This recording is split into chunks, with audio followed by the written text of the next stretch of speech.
அதாவது எனக்கு வந்து நான் சினிமாவுக்கு ஃபஸ்ட்டு வந்ததுலேருந்து ஏதாவது ஒரு புதுமையாக பண்ணணுமே தான் முயற்சி பண்ணிகிட்ருக்கேன். ஆனால் சென்சார் போர்டால் நான் ரொம்ப பாதிக்கப்பட்டிருக்கேன். மிகப்பெரிய ஒரு மன உளைச்சலை சந்திச்சிருக்கேன். அதாவது நான் பண்ண ஃபஸ்ட்டு ஷார்ட் ஃபிலிம் குறும்படமே நேசம்னு ஒன்று. அதாவது என்னுடைய எல்லாமே மொத்தம் இது வரைக்கும் 4 படம் பண்ணியிருக்கேன், ஒரு குறும்படம் பண்ணியிருக்கேன். எல்லாமே 90% உண்மை இருக்கும், 10% தான் கற்பனை இருக்கும். ஆனால் உண்மை சம்பவத்தை பண்ணக்கூடாதுன்னு சொல்லி இங்கே சென்சாரில் பிரச்சனை நடந்துகிட்டு இருக்கு. அந்த நேசம்ங்கிற ஒரு ஷார்ட் ஃபிலிமில் தருமபுரி பஸ் ஸ்டாண்டுக்கு பக்கத்தில் அந்த ஒரு போலீஸ் பூத்தில் ஒரு மனநல பாதிக்கப்பட்ட பொண்ணை கொண்டு போய் ஒரு தாய் மனநல பாதிக்கப்பட்டாங்க, பொண்ணு வந்து இறங்கியிருக்காங்க. கொண்டு போய் அந்த போலீஸ் பூத்தில் போயிட்டு ரெண்டு போலீஸ் வந்து பிரச்சனை பண்ணுறாங்க. அந்த பாலியல் வன்கொடுமை பண்ணுறாங்க. இது வந்து பேப்பரில் பத்திரிகையில் வந்தது. அதாவது என்னுடைய படங்கள் இதை தான் எடுத்தேன். இதுலேயே அங்கே பிரச்சனை, எனக்கு போலீஸ் ஸ்டேஷனில் பிரச்சனை, இதை எடுக்கக்கூடாது அப்படின்னு. அதுக்கு பிறகு நான் வந்து முதல் படம் மாயவரம்னு சென்சாரில் படம்லாம் முடித்து சென்சாருக்கு போச்சு. ஒரு 45 நிமிஷம் படத்தை கட் பண்ணிட்டாங்க. என்ன சார் ஏன் இது அப்படிங்கும்போது நான் வந்து அதை என்னுடைய படங்கள்லாம் நான் அவர்கிட்ட ஆர்கியூமெண்ட் பண்ணுறேன். பக்கீர் சாமின்னு ஒரு ஆர்வம் சார், இது வந்து நடந்த கதை. அதாவது எங்கள் ஊரில், அதாவது இப்போ சன் செய்தியாளர் இருக்காங்களே பிரபுதாசன், அவங்க ஊர் பக்கத்து ஊர் தான், மணல்மேடு காவல் நிலையத்து பக்கத்தில். அந்த சம்பவம் நான் பஸ்ஸில் வந்துக்கும்போது அப்போ ஸ்கூல் படிச்சுட்டு இருக்கும்போது 1994. அப்போ ஒரு ஒரு ஜம்புலிங்கிற ஒரு அக்யூஸ்டை தேடி வராங்க. தேடி வந்ததும் அது அக்யூஸ்டாங்கிறது கோர்ட்டு தான் சொல்லணும். காவல்துறையே வந்து ஒரு குற்றவாளின்னு அவருக்கு வந்து தேடி வராங்க அந்த பையனை. அந்த பையன் இல்லை. அந்த பையனோட சகோதரியை ஜீப்பில் ஏற்றிட்டு போகிறாங்க. ஈவினிங் 6 மணிக்கு கொண்டுட்டு போயிட்டு ஸ்டேஷனில் வச்சு, அப்போல்லாம் சாராயம் ஊரல் தான் எங்கே பார்த்தாலும், ஃபுல்லாக டெல்டா மாவட்டம் ஃபுல்லாக சாராயம் அதிகமாக புழக்கத்தில் இருக்கும். அதை பறிமுதல் பண்ணுற அந்த சாராய மூட்டைகள்லாம் காவல் நிலையத்தில் வச்சுருப்பாங்க. போலீஸ்லாம் நைட்டில் குடிப்பாங்க, ஃபுல்லாக எடுத்து சாப்பிட்டு போதில் தான் இருப்பாங்க. மணல்மேடு காவல் நிலையம், இது எல்லா பத்திரிகையிலும் வந்திருக்கு. அப்போ அந்த பொண்ணை கூப்பிட்டு போயிட்டு நைட்டு விடிய காலில் ஒரு 4 மணி தான் கூப்பிட்டு வந்து வீட்டில் விடுறாங்க. வீட்டில் வந்து பார்க்குறாங்க, தாய் பார்க்குது, இந்த பொண்ணை பார்க்குறாங்க. வெள்ளை கலர் ஜாக்கெட்டு, ஃபுல்லாக ரத்தமாக இருக்குது. ஒரு தாய் எப்படி பதறுவாங்க, அதை கேட்குறாங்க என்னம்மா நடந்துச்சுன்னு. அம்மா 5 போலீஸுமா, ராத்திரி முழுக்க வலிக்குதுன்னு சொல்லம்மா, எவ்வளவோ எனக்கு முடியலன்னு கத்துறேன். யாருமே என்னை வந்து கண்டுக்கலாமா, ஒருத்தர் மாற்றி ஒருத்தர் என்னை வந்து ரொம்ப மோசமாக, பல்லுப்படாத இடமே இல்லாமல் என் உடம்புலன்னு சொல்கிறாங்க தாய்கிட்ட. தாய் பதறி அடித்து தெரு மக்கள்கிட்டலாம் கூட்டி சொல்லி, இது ஒரு அரை மணி நேரத்துக்குள்ளேயே அந்த பால்டாயில் குடிச்சிட்டு மொத்த குடும்பமும் பலி. 6 உயிர் பலின்னு ஹெட்டில் ஒரு எல்லா பத்திரிகையிலுமே நக்கீரன் அட்டப்படம் தான். அண்ணனே அங்கே வந்துட்டாங்க. அங்கே எல்லாமே பெரிய இது வந்து சின்ன பிரச்சனை இருந்துச்சு. பஸ்ஸில் வந்து நாங்கள்லாம் ஸ்கூல் ஸ்டூடெண்ட் எல்லாம் வந்து இறங்கி பார்க்குறோம், பிரச்சனையை பெருசாக வைக்கிறோம், பஸ்ஸுக்கு எல்லாம் அடித்து உடைக்கிறோம், பிரச்சனை பெருசாகிடுச்சு. அனைத்து கட்சியும் வந்துருச்சாங்க. இந்த விஷயம் தான், இந்த 6 உயிர் பலி. ஆனால் அந்த குற்றவாளி 94 வாட்சாத்தி வழக்கிலே இன்னும் இப்போ தான் தீர்ப்பு வழங்கியிருக்கு. இதுக்கெல்லாம் இன்னும் தீர்ப்பு இல்லை. குற்றவாளிகளும் நல்லா தான் இருக்காங்க, யாரும் தண்டிக்கப்படல.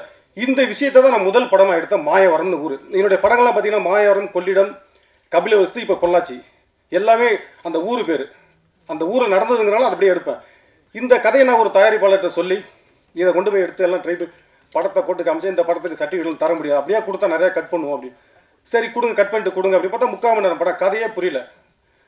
அப்போ ராமநாராயண் சார் தான் வந்து பார்த்தாங்க, படம் போட்டு காமிச்சு இந்த மாதிரி விஷயம், இப்போ படம் நல்லா வந்திருக்கு. ஆனால் 3/4 மணி நேரம் படம் விட்டு ஒன்றே முக்கால் வந்து யூஏ சர்டிஃபிகேட் தான் தருவாங்கிறாங்க. இது வந்து சாத்தியப்படாது.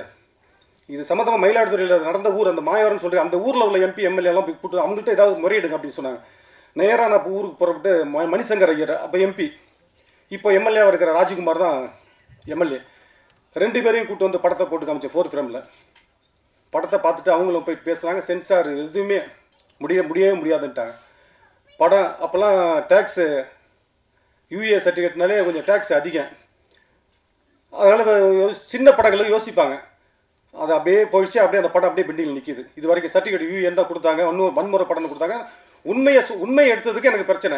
அதாவது என்னுடைய படங்கள் 4 படமுமே, அதாவது பத்திரிக்கை தான், என்னுடைய படங்களே பத்திரிக்கை தான். அதான் சொல்லிட்டு 90% உண்மை இருக்கும். அதாவது மீண்டும் தலைப்புச் செய்திகள் தான் என்னோட படம். அதாவது ஒரு செய்தி வந்துச்சுன்னா, இப்போ இந்த சம்பவம் மயிலாடுதுறை இந்த மணல்மேடு காவல் நிலைய சரகத்தில் நடந்த சம்பவம் 1 நாள் ஆச்சு, 2 நாள் ஆச்சு, 1 வாரம் ஆச்சு, அப்படியே மறைஞ்சு போச்சு. அதுக்கப்புறம் மீடியாவுக்கு அடுத்த பிரச்சனை நடக்கும், அதை எடுத்து போட்டு மெயினில் ஹெட் நியூஸாக வந்துட்டு இருக்கோம். இது இப்படியே மறந்துடும். இப்போ இதுக்கு நீதி வேணும்னு நான் வந்து முதல் படமாக பண்ணும்போது இதை எடுத்து பண்ணேன். இந்த படத்தை எடுத்து பண்ணும்போது எனக்கு இந்த சென்சாரில் தான் பல பிரச்சனை, சொல்லக்கூடாது இப்படி வந்துச்சு. அப்போ இன்றைக்கும் அதே பிரச்சனை தான். இன்றைக்கி என்ன நடக்குது, இப்போ அதுக்கப்புறம் கொள்ளிடம், கபிலவஸ்து, சின்ன சின்ன கிடுக்கு பிடியில் தப்பிச்சு வந்துருச்சு 2 படமும். கொள்ளிடம் வந்து 2016 ரிலீஸு, 2019 கபிலவஸ்து. கபிலவஸ்துலேயும் எனக்கு நிறைய நெருக்கடி வந்துச்சு. ஆனால் அதை மீறிய சர்டிஃபிகேட் வாங்கி படத்தை ரிலீஸ் பண்ணிட்டேன் 2019. இப்போ இந்த படம் என்னென்னா, வந்து பொள்ளாச்சியில் எல்லாருக்கும் தெரியும். பொள்ளாச்சியில் நடந்த நக்கீரன் புக்கெலாம் நான் அது அதிகமாக வந்து எல்லா பேப்பரில் வந்து எல்லா கட்டிங்ஸையும் எடுத்து கதை பண்ணுவேன். 90% உண்மை. இப்போ தலைவருங்க இப்போ என்னென்னா, இன்னைக்கு இந்த ஸ்டேஜில் கூட பாட்டை போடக்கூடாது, சீன்ஸ் எதுவுமே போடக்கூடாதுன்னு சொல்லி நெருக்கடி. இந்த படப்பிடிப்பு ஆரம்பிச்சதுல நெருக்கடி. இந்த கதை பண்ணுறதுக்கு இந்த புக்ஸில் வந்ததெல்லாம் கலெக்ட் பண்ணிவிட்டு, செய்தியில் வந்ததெல்லாம் கலெக்ட் பண்ணிட்டு, நான் போயிட்டு ஒரு 2 மாதம் பொள்ளாச்சியில் தங்கி பார்த்தேன். அதில் ஒரு சம்பவம் தான். என்ன ஒரு கொடுமைன்னா, பாதிக்கப்பட்ட பெண்ணு போய் வீட்டில் சொல்ல முடியல. இந்த மாதிரி எதுனா அடிப்பாங்கன்னு பயப்படுவாங்க பொண்ணுங்க. சரி, ரொம்ப நாள் திரும்ப திரும்ப வந்து மிரட்டுறாங்கன்னு சொல்லி, சரி போலீஸ் ஸ்டேஷனில் போய் சொல்லணும்னு போலீஸ் ஸ்டேஷனுக்கு போனாக்கா, அங்கே போலீஸ் ஸ்டேஷனில் நான் காப்பாற்றுறேன்னு சொல்லி இவங்க ட்ரை பண்ணிருக்காங்க. வீடியோ வாங்கி வச்சு உங்கள் அம்மா அப்பா நான் பேரண்ட்ஸ் நான் அனுப்பிடுவேன் அப்படின்னு சொல்லி இவங்க பாலியல் வன்கொடுமை பண்ண ஆரம்பிச்சிட்டாங்க. இதெல்லாம் அதிகமாக வரல, செய்தியில் வரல. நான் வந்து பொள்ளாச்சியில் உள்ள எல்லா விஷயமும் நான் ஃபுல்லாக கலெக்ட் பண்ணி தான் ஆதாரமும் வச்சுருக்கேன். சொல்கிறேன், சென்சார் ஆதாரம் இருக்குது என்கிட்ட அப்படின்ற தூக்கி வெளில போடுங்கிறாங்க. இது என்ன செய்யுது? நான் சொல்கிறேன் சார், நான் செய்தித்தாள் தான் என்னுடைய படத்துக்கு பேரே செய்தித்தாள்னு வச்சா பொருந்தும், அப்படி தான் சார் எடுத்திருக்கேன். இதில் என்ன சார் 109 கட்டு கொடுக்குறதுக்கு என்ன சார் பிரச்சனை? அவங்க சொன்ன வார்த்தை என்னென்னா, ஃபஸ்ட்டு சென்சார் போனதுமே NFD ஸ்டேட்டில் போட்டோம். படத்தை பார்த்துட்டு 2 மணி நேரம் படத்தை பார்த்துட்டு 4 மணி நேரம் விவாதம் பண்ணிவிட்டு என்னை கூப்பிட்டாங்க. இந்த படத்துக்கு சர்டிஃபிகேட் தர முடியாது. ஏன் சார், என்ன பிரச்சனை? இல்லை, 2 அரசியல் கட்சிக்குள்ளே மோதல் வரும் இந்த படம் ரிலீஸ் ஆனால். என்ன சார், அப்படி ஒன்றும் பண்ணலையா சார்? 2 அரசியல் கட்சி மோதல் வரும், நாங்கள் சர்டிஃபிகேட் தர முடியாது, வேணா மேல்முறையீடு பண்ணுங்க. ரிவைசிங் கமிட்டி, நடிகை கௌதமி ஆர்டிஸ்ட் அவங்க தான் சேர்மன்னு, 15 பேர் கொண்ட குழு பார்ப்பாங்க.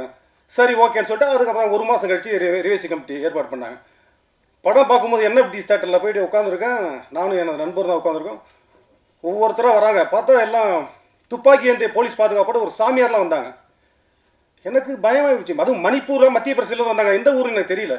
இன்னும் அப்படி ஒன்றும் படம் எடுக்கலையே, என்னது இது? பொள்ளாச்சியில் 4000 பெண்கள் பாதிக்கப்பட்டிருக்காங்க. கிட்டத்தட்ட 40-50 பெண்கள் அங்கேயே கொண்டு புதைச்சிட்டாங்க. இந்த போலீஸ் ஸ்டேஷனுக்கு சொல்ல போகிறேன்னு சொன்ன போனதெல்லாம் காணும், அடையாளமே இல்லை. யாரும் இதை பற்றி கண்டுக்கலை. நான் ஆதாரம் வச்சுருக்கேன். இந்த படத்துக்கு போயிட்டு மணிப்பூர்லேருந்து சாமியார்லாம் எதுக்கு வரணும்? எனக்கு ஒரு பயம் வந்துச்சு. நம்மளை சுட்டுக்கிட்டு போடுவாங்களா படம் வர. உட்காந்துருக்கேன். திருப்பி ஒரு 4 மணி நேரம் 5 மணி நேரம் டிஸ்கஸ் பண்ணிட்டு அதை கூப்பிட்டாங்க. கௌதமி மேடம் கேட்டாங்க ஃபஸ்ட்டு. அந்த ARO முதல்ல அவங்க சொன்னது என்னென்னா, ஒரு பேப்பர் கொடுத்து எனக்கு படத்தில் எண்டு கார்டு போட்டிருக்கீங்களா, அதை எழுதி கையெழுத்து போட்டு கொடுங்க, தூக்குறேன்னு. என்ன சார் போட்டிருக்கேன்? பாரதிராஜா படத்தில் எல்லா டைரக்டர்ஸ் படம் முடியும் போது அந்த title card end card Bharathiraja sir அவர் ரசிகனானே அவர் எண்டு கார்டை போட்டு ஒரு பாயிண்டை முடிப்பார். நான் தான் சார் இந்த பொள்ளாச்சி நடந்த பாயிண்டை முடிச்சிருக்கேன். நீங்கள் அதில் கையெழுத்து போட்டால் தான் உங்கள்கிட்ட நான் பேசுவோங்கிறாரு ARO முத்துகிருஷ்ணன் சார். சரி, என்ன தான் பேசுகிறாங்க பார்ப்பேன்னு சைன் பண்ணி கொடுத்தேன். அது என்ன கார்டுன்னா, படம் முடியும் போது பெண்கள் மீதான பாலியல் வன்கொடுமை தொடருமேயானால் பொள்ளாச்சி 2ஆம் பாகம் தொடரும், மணிப்பூர் என்ற பெயரில் போட்டேன்.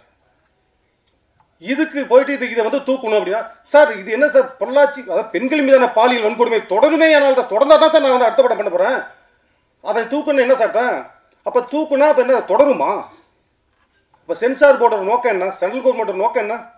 பாலியல் வன்கொடுமை தொடருங்கிறீங்களா? நான் தான் கேட்குறேன். இதெல்லாம் இங்கே பேசவே கூடாது. சரி, அடுத்து என்ன பார்ப்போம்னு பார்த்தா, பொள்ளாச்சிங்கிற டைட்டிலே தூக்கணும் சார். அந்த ஊர் நடந்தது, அதெல்லாம் அவங்க எதுவுமே ஏற்றுக்கல. நான் எவ்வளவோ ஆர்கியூமெண்ட் பார்க்குறேன். ஃபுல்லாக படத்தில் எல்லாத்தையும் பார்த்துட்டு 109 கட்டு மொத்தம்.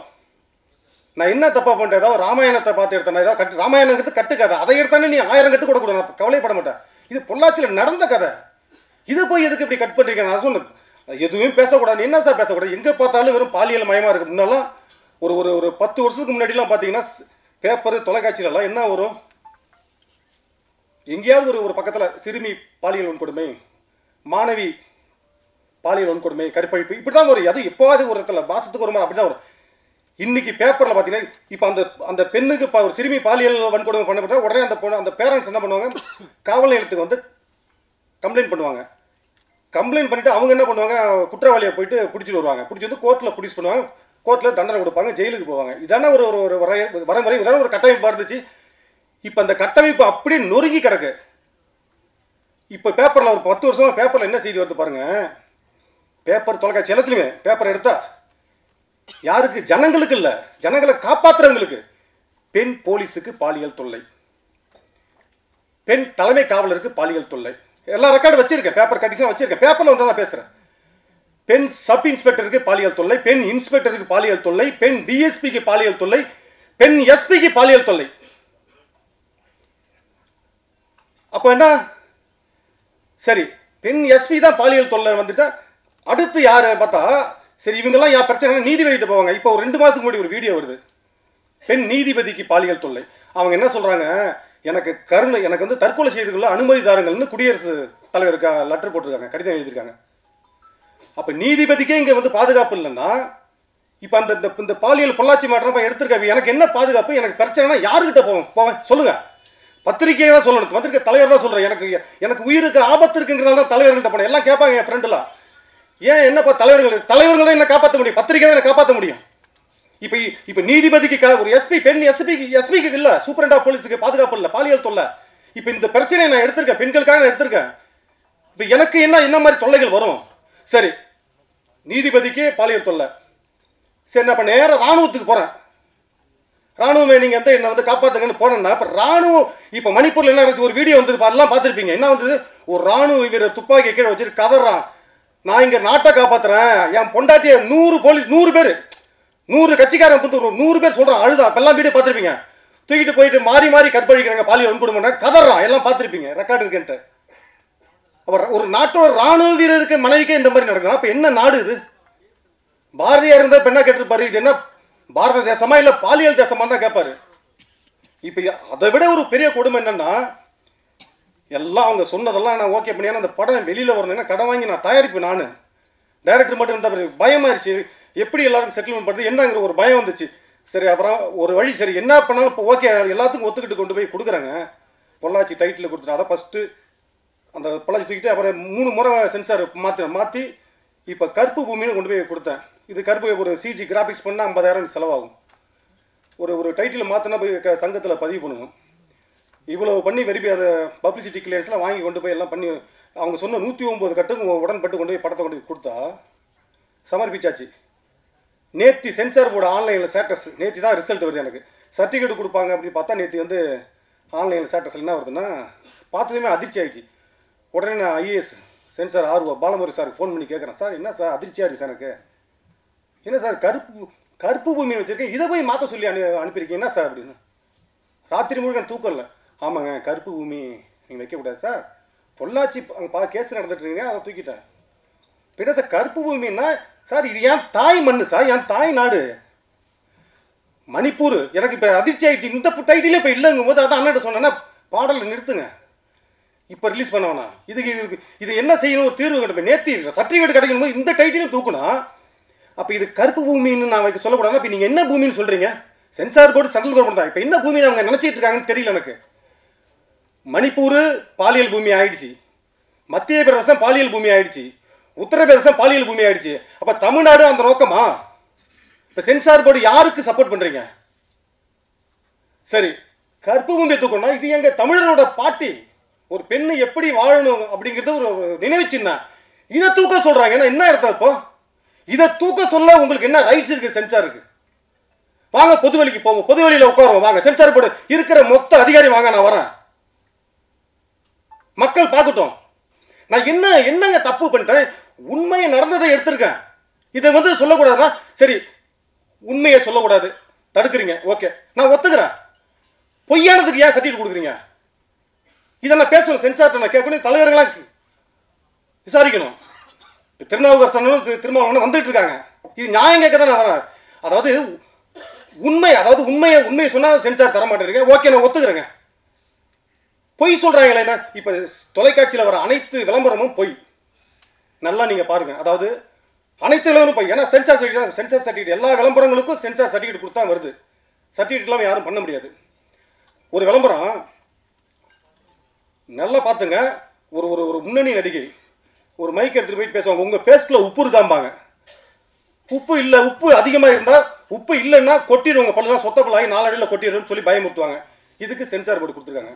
இன்னும் ஒரு விளம்பரத்தில் ஒரு துணை நடிகர், குணச்சித்திர நடிகர் போயிட்டு கேட்பாரு, உங்கள் பேஸ்டில் உப்பு இல்லை தானே, ஏன்னா உப்பு இல்லைன்னா உங்கள் பல்லுலாம் கொட்டி, இங்கே உப்பு இருந்தால் கொட்டிடுன்னு சொல்கிறாங்க, உப்பு இல்லைன்னா கொட்டிடுன்னு சொல்கிறாங்க. 2 விளம்பரத்துக்கு சர்டிஃபிகேட் கொடுத்துருக்கேன் வெரி குட்னு. இது எப்படி? அப்போ பல் டாக்டர் எது உண்மை? அப்போ பணம் வாங்கிட்டு சர்டிஃபிகேட் கொடுக்குறீங்களா? இப்போ பல்லு டாக்டர் இருக்காங்க, பல் மருத்துவ மாணவர் இருக்காங்க, பல்லு ஆராய்ச்சி கழகங்களாம் இருக்குது. இப்போ இவங்களோட அனுமதியோட வருது. எப்படி இது? உப்பு இருந்தாலும் கொட்டிடுங்க, உப்பு இல்லைனாலும் பல்லு போயிருந்தா என்ன அர்த்தம்? உலகத்தில் இது வரைக்கும் எந்த நாட்டிலையுமே, இந்தியாவில் மட்டும் எந்த நாட்டிலையுமே இன்னும் தலையில் முடி வளர்றதுக்கு, கொட்டின முடி வளர்றதுக்கு மருந்து கண்டுபிடிக்கல. இது ரெக்கார்டு இருக்குது, எல்லாருக்கும் தெரியும். எடுத்துகிட்டு இருக்கிற தோழர்கள் மாட்டிக்கிட்டாரு. இவர் ஏதோ எதிர்த்து அடுத்து படம் எடுக்கிற ஐடியாவிலே இவர் பேசலை. இப்போ பார்த்தீங்கன்னா போகிற போக்கில் ராமாயணம் கட்டுக்கதைன்ட்டார். இது ஏன் விட மாட்டேன் இனிமேல். அதை கவனிச்சிங்களா நீங்கள்? போகிற போக்கில் ராமாயணம் கட்டுக்கதை கொண்டே விடுவாங்க. இப்போ என்ன சீதைன்னு ஒரு சிங்கத்துக்கு பேர் வச்சதுக்கே அடிக்கிறாங்க. இப்போ அதான் ஒருத்தன் சொன்னால் சரியா சீதையை வேணால் உன் வீட்டுக்குள்ளே வந்து வச்சுக்கலான்டான். இப்போ நிலவரத்தில் இவர் கௌதமியை பற்றி பேசுகிறாரு. போகிற போக்கில் பாரத தேசமா பாலியல் தேசமா அடித்தார். நல்ல டைட்டிலாக இருக்குது. மொத்தத்துக்கும் இதெல்லாம் நோட் போட்டு இனிமேல் முரளி அடிச்சிருவாங்க. அதில் வேறு எங்கள் செல்வமணியன் வேறு கூட்டுக்கு சேர்த்துக்கிறார்.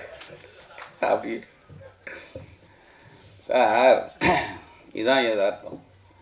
இதுக்குள்ளே தான் வாழ்கிறோம், இதுக்குள்ளே தான் ஜெயிக்கிறோம், இதுக்குள்ளே தான் போகணும். நீங்கள் நானே காம்ப்ரமைஸ்ன்னு சொல்ல வரல. நீங்கள் அதாவது பாடல் வெளியீட்டு விழா 6 மணி போட்டதுண்ணே, மணி என்னண்ணே இவரே 1 மணி நேரம் பேசினாருண்ணே. இப்போ எங்கள் பெருசுகள்லாம் பேசி எப்போ நீங்கள் வீட்டுக்கு அவர் சோறு வேறு ரெடி பண்ணியிருக்காங்கன்னு நினைக்கிறேன். இல்லை நல்ல ஹோட்டலு, நல்ல டீலாம் வந்துச்சு, அதனால் நல்ல ஹோட்டலாக இருக்குன்னு நினைக்கிறேன். இப்போ பாடல் வெளியீட்டுலாம் இல்லை, சீனை போடக்கூடாதுன்ட்டாங்க. அப்புறம் எதுக்கு இது? வாசல்லே நின்று போக சொல்லிக்கலாம்ல, நீங்கள் கொஞ்சம் நாள் கழிச்சு போடுவோம் அப்படின்னு சொல்லிக்கலாம். இது செலவு தானே. இவர் வேறு இவர் தான் ப்ரொடியூசரா? இது உண்மையிலேங்க நான் இந்த சினிமாக்குள்ளே வராத காரணமே தான். ஏன்னா நம்ம எடுத்த மணல் மேடு பற்றி சொன்னாரா, நம்ம செய்தி அட்டைப்படமாக வந்தது தான். பொள்ளாச்சி நம்ம பண்ணது தான். மணிப்பூர் நம்ம பண்ணியிருக்கோம். இது எல்லாமே நம்ம பண்ணியிருக்கோம். பண்ணதோடு நான் அப்படி போயிட்டேன். இது தேவையா? அது இதில் வேற வீரியமாக பேசுகிறாரு சென்சார். அதை நம்பி தான் படமே. இப்போ நம்ம படத்தானே ஒருத்தர் சொன்னேன், நாங்கள் ஒரு கூஸ் முனுசாமி வீரப்பண்ணு ஒரு டாக்கு சீரிஸ் பண்ணியிருக்கோம். எல்லோரும் கேட்டாங்க இது சினிமாவே பண்ணியிருக்காமா? விளங்கும். மொத்த சென்சார் வெட்டிவிடுவாங்க. இல்லை அது எதுக்கு? அவங்கள போய் தொங்கிட்டு இருக்கிறதுக்கு.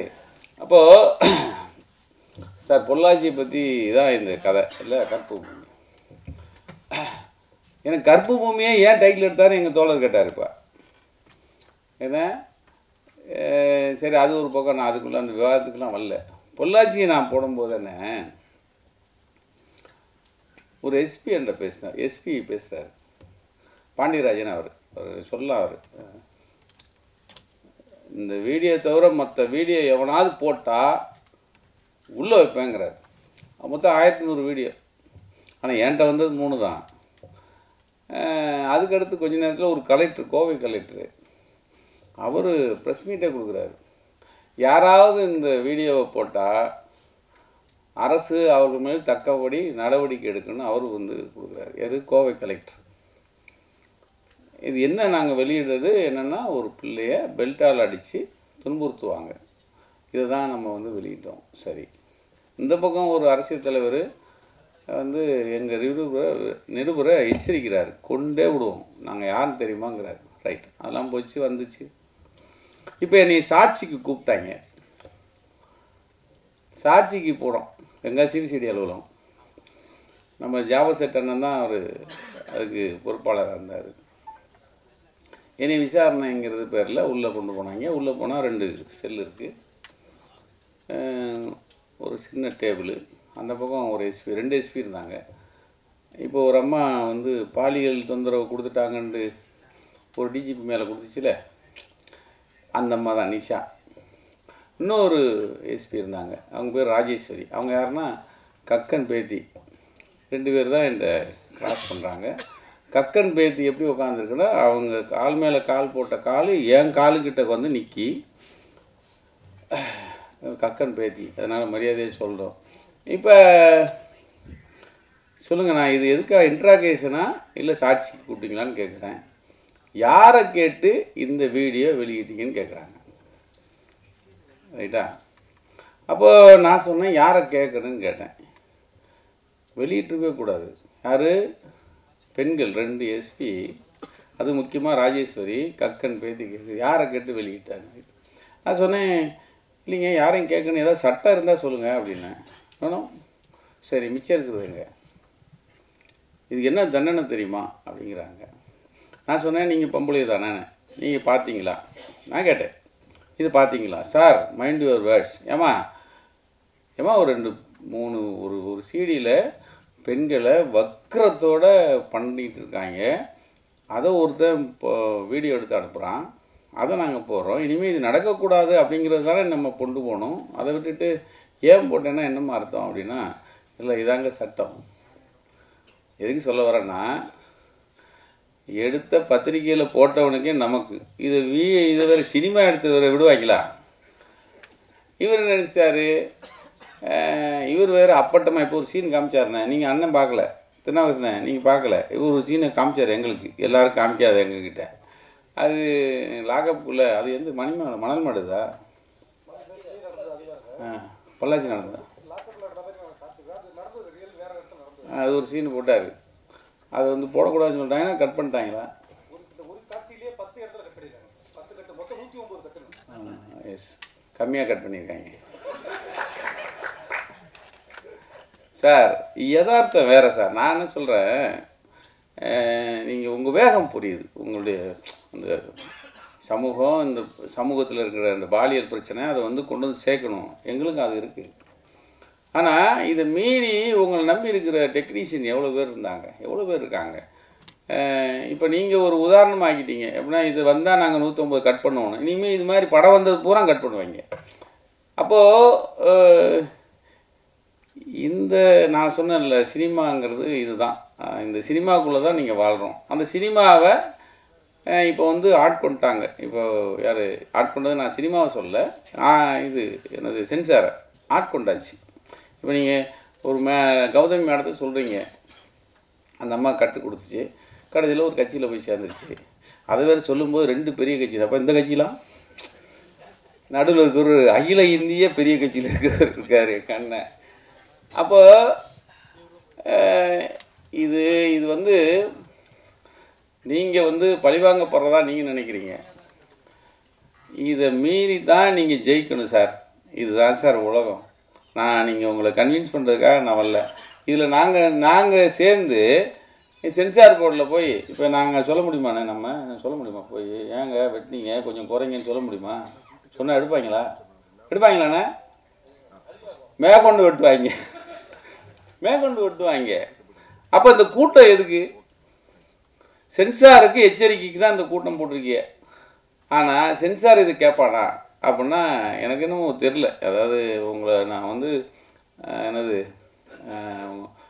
உங்களுக்கு வந்து உங்களோட வீரியத்தை நான் வந்து குறைச்சி மதிப்பிடுறேன், இல்லை உங்களுக்கு தைரியத்தை நான் வந்து குறைச்சி மதிப்பிடுறேன் அப்படிலாம் சொல்ல. ஆனால் இது ஒரு பெரிய இன்வெஸ்ட்மெண்ட்டு. இந்த இன்வெஸ்ட்மெண்ட்டை போட்டிருக்கீங்க, இதை மீறி வந்து எங்கேயோ தவறு நடந்துகிட்ருக்கு. இப்போ நீங்கள் அடுத்த கதையும் நான் மணிப்பூருங்கிற விஷயத்த சொன்னேன். நீங்கள் வந்து சென்ட்ரல் கவர்மெண்ட் சார்ந்திருக்கிற அந்த என்னது சென்சார் போர்டு எப்படி சார் மணிப்பூருங்கிற டைட்டில் விடுவாங்க? எப்படி விடுவாங்க? நீங்கள் வந்து நீங்கள் இந்தியாவே பார்த்துட்டு இருக்கிற ஒரு பாலியல் பிரச்சனை, நாங்கள் எதுவுமே பண்ணலை, இன்றைக்கும் மறுபடியும் அந்த அதே பூமியில் மறுபடியும் நடக்குதுங்கிறான். நீங்கள் இது போய் சென்சார் வந்து அதை எப்படி விட்டுருவாங்கன்னு நீங்கள் எப்படி நம்புறீங்க? எனக்கு ஒன்றும் புரியலை. ஆக சார் நான் சாட்சியாக தான் வந்தேன். என்னென்னா பொள்ளாச்சி எடுத்துட்டேன், இது எடுத்துட்டேன்னு எங்கள் நண்பர் வந்தார், இந்த மாதிரி முரளி வந்தாங்க, இந்த மாதிரி நான் உங்கள் புக்கை நான் படிக்கிறேன், அதான் தப்பாகி போச்சு. மணல்மேடு விஷயத்தை அப்போயே நான் அட்டைப்படத்தில் பண்ணேன் 94. என்ன அது பாலியல் பிரச்சனை. ஒரு பிள்ளை, ஒரு குடும்பம், பையனை தேடி வந்த ஒரு தேடி வந்து வீட்டுக்கு போகிறாங்க. அந்த இப்போ இருக்கிற அந்த பிள்ளையை தூக்கிட்டு போகிறாங்க. பிள்ளை காணாமல் கூட்டு போனவங்க திரும்பி வரலையேன்னு போய் பார்க்குறாங்க. அந்த பிள்ளை சிதைச்சிட்டாங்க. சிதைச்சதை கேட்க போன இடத்துல மறுபடியும் இவங்களுக்கு துன்பப்படுத்துகிறாங்க. மறுபடியும் வீட்டில் வந்து பால்டாக் குச்சி எல்லாம் சேர்த்துறாங்க. இது அட்டப்படமாக பண்ணோம். இது 94 சார், 30 வருஷம் ஆச்சு. 30 வருஷம் அது குறைஞ்ச பாடு இல்லை, கூட்டி தான் இருக்குது. இப்போ நீங்கள் இதுக்கு என்ன இது, எல்லா கட்சிகளும் சேர்ந்து நாம் வந்து ஒரு ஒரு ஒரு இதுக்கான தீர்மானம் போட்டு, நீங்கள் சென்சார் போர்டுக்கு எதிராக நம்ம ஒரு தீர்மானம் போட்டால் எடுத்துக்குவாங்களா? கிடையாது. ஆக ப்ராக்டிக்கல் என்ன ப்ராக்டிக்கலாக நம்ம செய்ய போகிறோம் அப்படிங்கிறத எல்லோரும் உட்காந்து பேசி, சென்சாருக்கு தெரிஞ்சவங்க யாராவது இருந்தால் பேசி, எதாவது 1-2 கட்டை கொஞ்சம் குறைங்க அப்படின்னு சொல்லி ஏதோ பேசி இது முதல்ல வெளியிட்டுட்டு மக்கள்கிட்ட கொண்டு போய் சேர்க்க வேண்டியதை சேர்த்துட்டு அதுக்கு அடுத்து கொண்டு போகிறது என்னுடைய தாழ்மையான கருத்து. ஏன்னா நீங்கள் இப்போ உங்கள் படம் பூராமல் இந்த பாலியல் பிரச்சனைகளை நீங்கள் போகும்போது சொல்லுங்க, இந்தியாவே பாலியல் ஆச்சு, தமிழ்நாடே பாலியல் ஆச்சு, இது வேறு உள்நாட்டு கலவரம் வந்துடும். நீங்கள் தமிழ்நாடே பாலியல் ஆக்கிட்டு இருந்தார், ஏதோ இங்கே தான் அமைதி பூமின்னு சொல்லிகிட்டு இருக்கோம். இப்போ இருக்கிற பிரச்சனை ஏதாவது வந்ததுன்னா நம்ம வெளியே கொண்டு வரோம், ரைட். ஆக உங்களுக்கு ஒன்று நடந்தால் தமிழ்நாடே பாலியல்னு சொல்கிறது இருக்குல்ல, அதை நான் ஏற்றுக்க முடியாது. அது ஏன்னா இப்போது மற்ற வடக்கு மாநிலத்துக்கும் நமக்கும் நிறைய வித்தியாசம் இருக்குங்கிறத நான் எல்லோரும் சொல்கிறேன். ஆக உங்களுடைய முயற்சி, நீங்கள் எடுத்துக்கிற இது எல்லாத்துக்குமே நக்கீரன் ஆதரவு தருது. அதே நேரத்தில் உங்களை நம்பி இருக்கிற டெக்னீஷியன், நீங்கள் இவ்வளோ ஏதோ நீங்கள் ஒன்றும் சும்மா வந்து ஏதோ பெரிய கோடீஸ்வரர் வீட்டு பிள்ளையாக தெரில பார்க்கும்போது. இப்போ இதுக்கு எத்தனை கோடி செலவழிச்சிங்கன்னு எனக்கு தெரியாது. இன்னும் வேறு 15 கோடி பட்ஜெட்டுக்கு யார் பட்ஜெட்டு யார் வந்திருக்கா ப்ரொடியூசரு? வெளிநாடு. சரி, நல்ல வேலை, அது சொல்லாமல் போச்சு, பேர சொல்லல. ஆக ரொம்ப கஷ்டப்பட்டு ஒரு படத்தை எடுத்து ரொம்ப ஒரு இவ்வளோ பெரிய தலைவர்கள்லாம் கூப்பிட்டு ஒரு பாடல் நான் பார்த்து வியந்தேன். பரவாயில்ல, ஒரு பாடல் ரிலீஸுக்கு நீங்கள் வந்து பெரிய தலைவர்கள் எல்லாரையும் நீங்கள் வந்து கூப்பிட்டு இவ்வளோ தூரம் பண்ணுறதுங்கிறது உங்களுடைய சக்தி. அதாவது நீங்கள் மனிதர்கள் சேர்த்து வச்சுருக்கீங்க. ஆக இதை வச்சு இந்த விஷயத்தை நீங்கள் மக்கள்கிட்ட கொண்டு போய் சேர்க்குற வழியை, என்ன வழி இருக்கோ அதை பார்க்குறது தான் நல்லது. நல்லா பலத்த கரகோஷம் கொடுங்க. இந்த பிஸி டைமில் நம்மளுக்காக வந்திருக்காங்க. Thank you sir, thank you sir, thank you sir. So Nesamuni sir பற்றி சொல்லி ஆகணும். அவர் ஒரு படமும் பண்ணும்பொழுது ரொம்ப போராட்டம் வந்து அவர் எதிர்கொள்கிறாரு. அதனால சாதாரண கதையை எடுக்காமல் ரொம்ப ஒரு வராத கதைகளை எடுத்து ரொம்ப ஒரு படம் ரிலீஸ் அப்போ ரொம்ப ஸ்ட்ரகிள் இருக்குது. கண்டிப்பாக அவருக்கு கூடிய விரைவில் நல்ல ஒரு விஷயம், நல்ல ஒரு வெற்றி கிடைக்கும்னு சொல்லிட்டு எல்லா மனிதர்களையும் வேண்டிக் கொண்டு உங்களோட ஆதரவும் கொடுங்க அவருக்கு. ஆக்சுவலாக ஸோ இந்த படத்தில் ஒரு 2 பாடல் இருக்குது. ஒன்று வந்து நல்ல ஒரு கமர்ஷியல் சாங்ஸ் இருக்குது, நல்ல ஒரு குத்து சாங் மாதிரி இருக்குது, ஒரு நல்ல லவ் சாங் இருக்குது. அப்புறம் ஒரு பாரதி ஐயாவோட பாடல் ஒன்று பண்ணியிருக்கோம். ஒரு 2 புது சிங்கர் இந்த படத்தில் இன்ட்ரடியூஸ் பண்ணியிருக்கோம். ஸோ இந்த கற்பூமி படத்துக்காக நீங்கள் நல்ல ஆதரவு கொடுங்க. ஸோ இங்கே வந்திருக்கோம் எல்லாருக்குமே ரொம்ப ரொம்ப நன்றி. நீங்கள் எவ்வளோ கற்பனை சொல்லலாம். இப்போ அவங்க சொன்னாங்க அழுதான் இல்லையா, ஒரே நிமிஷத்தில் வந்து ஜலதோஷம் போயிடுது, ஒரு வாரத்தில் முடிமுடிச்சிரு. இது மாதிரி எந்த வகையான கற்பனையும் சொல்லலாம், எவ்வளோ அபத்தமும் சொல்லலாம், எவ்வளோ அவதூறும் சொல்லலாம், எவ்வளோ வந்து ஆபாசமும் சொல்லலாம். ஆனால் இந்தியாவில் உண்மையை சொல்லக்கூடாது. இந்த புத்தி வந்து எனக்கு குற்றப்பத்திரிகைன்னு ஒரு படம் எடுத்தோடனே நான் தெரிஞ்சுக்கிட்டேன். அப்போ அடுத்து அதிலே போராடக்கூடிய சக்தி எனக்கு இல்லை. அதனால் நான் வந்து அதிலேருந்து கொஞ்சம் ரிலீவ் ஆகிட்டேன். அப்போ அதுக்கப்புறமா நான் யோசிக்கும்போது இது மாதிரி படைப்பாளிகள் வந்து அது பின்வாங்கக்கூடாது. ஆனால் இவங்களுக்கெல்லாம் வந்து சரியான முன்னுதாரணம் எதுன்னா நம்ம திராவிட இது வந்து ஒரு முன்னுதாரணமாக எடுத்துக்கணும். எப்படி வந்து பராசக்திங்கிற ஒரு படம், அண்ணாதுரை வந்து அந்த பேரறிஞர் அண்ணாதுரை சொன்னார் வந்து எனக்கு வந்து சென்சார் இல்லைன்னா 3 படத்துலேயே நான் வந்து திராவிட நாடு வாங்கிடுவேன். ஆனால் அதே சென்சார் வச்சுக்கிட்டு அவங்களோட கருத்துக்களை வந்து எப்படி வந்து அவங்க ஷேர் பண்ணாங்க இந்த தமிழ்நாட்டில், அது மூலம் எப்படி ஆட்சி அதிகாரத்தை கைப்பற்ற அளவுக்கு திரைப்படத்துறை எப்படி பயன்படுத்தினாங்க அப்படிங்கிற விஷயத்தை நம்ம வந்து நேசமொழி வந்து அதை எடுத்துக்கணும். அதாவது வந்து கல்லுன்னு தெரிஞ்சு அதில் தலையில் அடித்து தலை தான் உடையும் தெரிஞ்சாலும் அடிச்சுட்டே இருப்பான்னா அவனை வீரன் சொல்ல முடியாது, அவனை வந்து புத்தி இல்லாதவன் தான் சொல்லணும். அப்போ அந்த கல்லை உடைக்கிறதுக்கு தலையை பயன்படுத்தக்கூடாது, சிற்றுளியை பயன்படுத்தணுங்கிற தெளிவு நமக்கு வந்துடணும். அப்போ இதில் வந்து இவர் சொன்னது ஒன்றும் ஒரு பெரிய விஷயம் இல்லை. இப்போ வந்து நீங்கள் பாருங்கள், நடந்த விஷயந்தான் பொள்ளாச்சிங்கிறது எல்லாரும் தெரியும். ஆனால் அதை வந்து நம்ம ஒரு புரிஞ்சும் புரியாம மாதிரி சொன்னால் ஜனங்களுக்கு நீங்கள் வந்து கற்பனையில் வந்து 100% வந்து உண்மையை விட அதிகமாக உணர்ந்துப்பான். கொஞ்சமாக நம்ம சொன்னாவே போதும், ஆட்டோ சங்கர் நான் ஆட்டோ தர்மான்னு பேர் வச்சேன், அவ்வளோதான். அப்போ அவங்களே புரிஞ்சுக்கிட்டாங்க. நம்ம போய் நிறைய ஆட்டோ சங்கர் வைக்க வேண்டியதில்லை, அதில் லீகல் இஷ்யூஸ் வருது, வைக்கும்போது அந்த கேஸ் முடியல, அதனோட வாரிசுகள் பதில் சொல்லணும், இதெல்லாம் வருது. அப்போ கொஞ்சம் அதை ரெப்ரசன்ட் பண்ணுற மாதிரி ஒரு உண்மையை ரெப்ரசன்ட் பண்ணுற மாதிரியான வார்த்தைகளை பயன்படுத்தும் போது அதில் சட்டத்திலேருந்து வெளியே வந்துடலாம், நம்ம அதை பயன்படுத்த முடியும்.